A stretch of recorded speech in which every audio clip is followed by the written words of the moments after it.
That's our intention. We don't want people to just come for a weekend or 5 days and then just forget about it.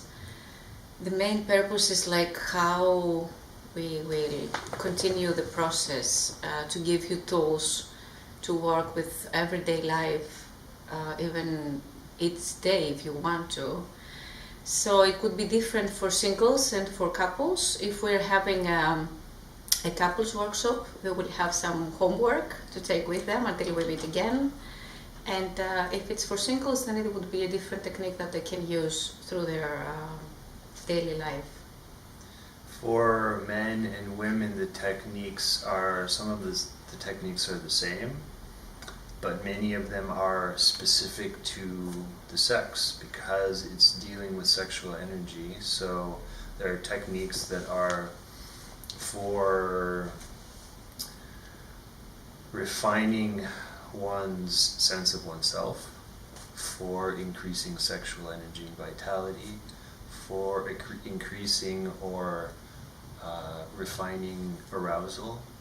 So there are lots of techniques, but mostly it has to do with the person because each person brings their own interest.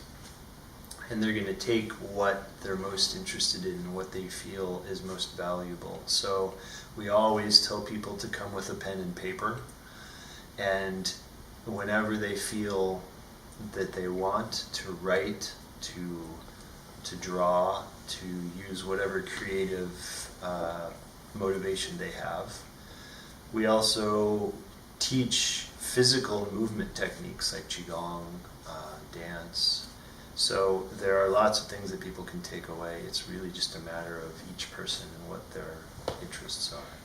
The main thing though is like to cultivate this approach towards life, like how I can change my perspective about how I am in my life. So it's basically giving you space and tools to find also yourself what you need to do. What is it? You need to change your diet, you need to have a daily practice. Or maybe you come up with something really drastic, you realize something, and maybe you decide you have to do a specific workshop.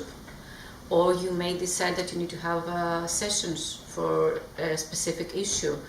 So for sure it's going to be a continuation.